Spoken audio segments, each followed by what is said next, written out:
Hi, my name's Chase. I've had a go at what a barter technician does, and now we're going to head out to sea and I'll have a look at what a deckhand does.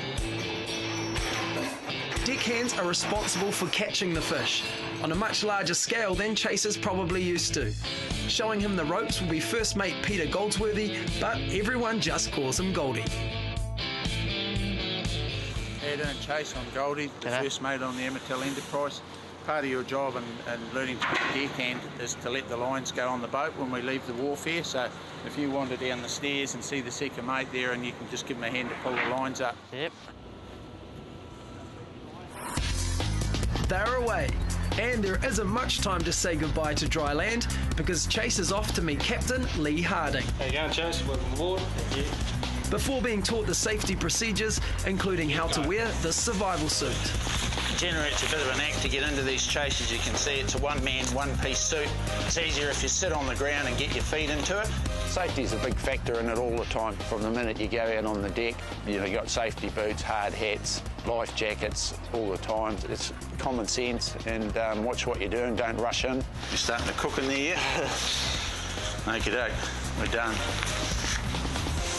After making sure Chase knows where the lifeboats are, Goldie introduces him to the gear they'll be using. This is the main warp here, Chaser. This is basically the fishing line to our trawl net. It's similar to fishing in a lot of respects. The main warp on each drum, it's 28mm wire rope, so it's pretty heavy duty, 6 strand. There's 2,500 metres of warp on each drum, so we can fish down to sort of 1,200 metres. Every trip we go to sea, we re-splice the warps, so that's going to be part of your job. It's hard work, it's pretty physical. Hard or not, Chase is going to give it a go. Don't break the spike. The splicing of the wire on board, it isn't an easy job, it's really physical. And depending on the weather, you can be running around all over the place, working a marlin spike.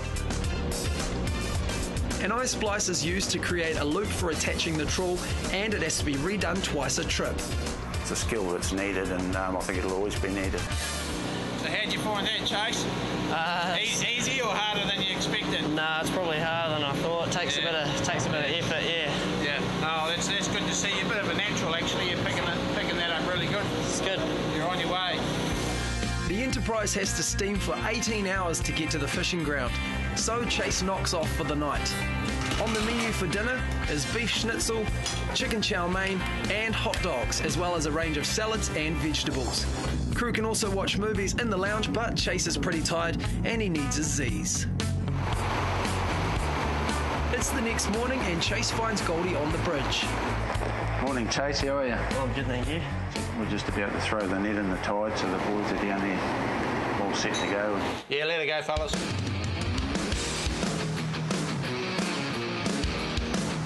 Goldie operates the winch from the bridge while the boys attach the trawl doors. The $150,000 net and gear must be handled carefully to keep it from twisting as it is set. It's called shooting the trawl. That's how much wire's gone out at the moment. The two 5-ton metal doors sit on either side and spread the net out. The fish are caught in the cod end. It takes roughly 3 hours before the net is ready to be pulled up. So while they wait, the deckhands do maintenance tasks and Goldie teaches Chase how to mend the nets. This is just a basic hole again.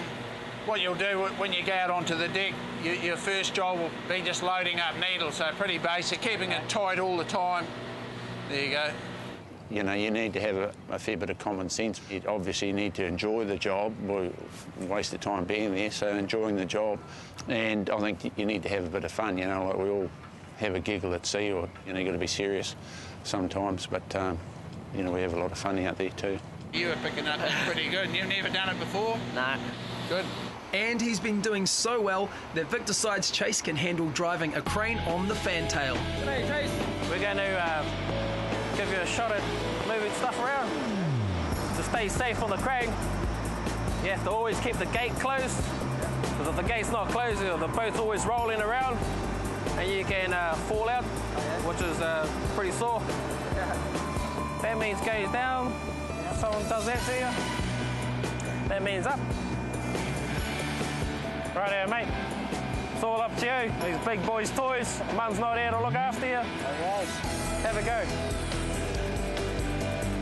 Real slow movement. Working the crane on board, it's reasonably basic, but it can be dangerous when you've got rough weather. Things are waving around. It takes a bit of doing. It's not exactly an easy job when you're at sea, that's for sure. Sweet as, mate. Cheers. Done a good job. The trawler's had enough time in the water and Cam is getting ready to pull it up. That's the exciting part. We get to see whether we've got any fish. So while we're hauling, if you'd like to stand over that side, and that'll be out of the way. Cool.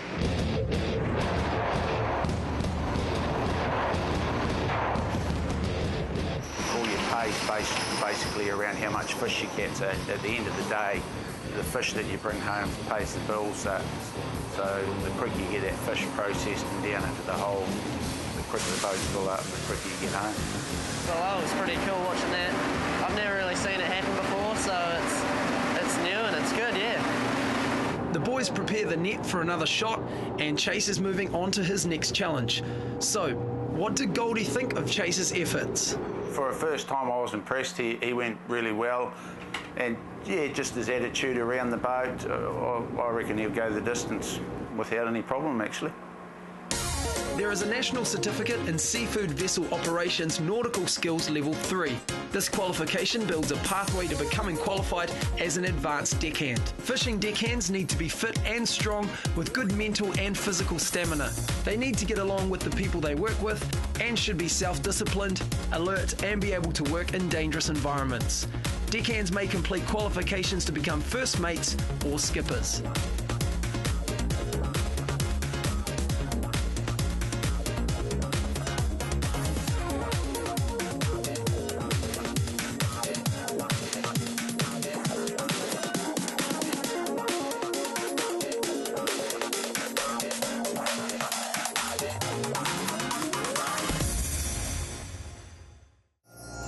Supporting local content so you can see more of New Zealand on air.